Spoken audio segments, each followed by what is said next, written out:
To put this in a context, I've been reading and studying the works of Tarthang Tulku Rinpoche, particularly his Time-Space Knowledge series, which is a series of 6 volumes that have been written over 20 or 30 years. It's not an easy read, and it's been my intention to make that available in psychologically meaningful terms. So let me tell you a little bit about the vision that he describes. Not that you have to embrace it at all. You could think of the vision as a story. So I'm going to tell you a story. And all of the practices that we do will be drawn from this story that I'm about to tell you. And the story is that time and space are the primordial couple. And that time and space through infinity and eternity commingle. And that all appearances are appearances of time and space. That all experiences and appearances are manifestations of and are intrinsic to time and space. So it's as though time and space are an enlivened canvas. So if you imagine, for example, that time and space is an enlivened canvas, and that all experiences are experiences on or in the canvas. That all experiences are expressions of the canvas itself.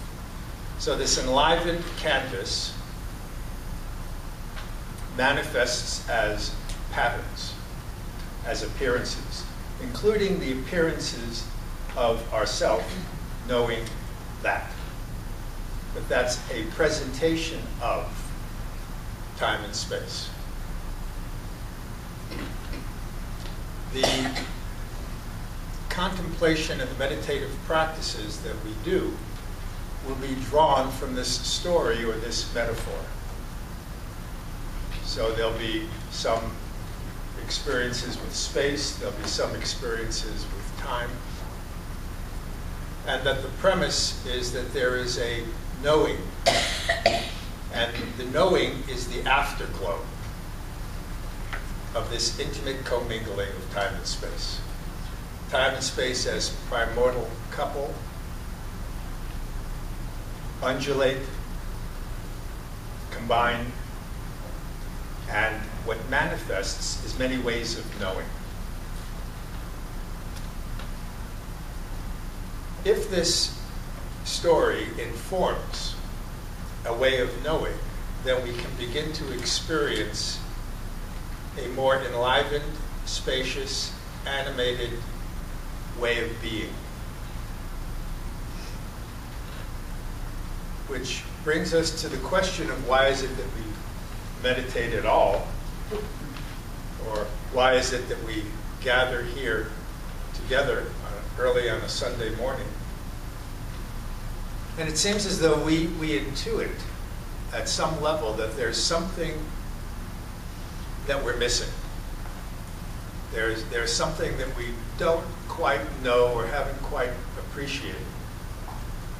And that we imagine that were we to know something more or know in another way, we would feel differently, we would see differently, we would interpret differently, we react differently. Somehow we believe that we would be better people, perhaps kinder, perhaps more accepting, perhaps softer, perhaps more compassionate, perhaps more joyful. And we would have an experience of ourself that isn't so solid, so dense, so separate. And our need to defend ourselves, to protect ourselves, to possess, could be relaxed and eased if we could only appreciate appearances of ourself and the appearances of other in some other way that would be useful and that would be a benefit.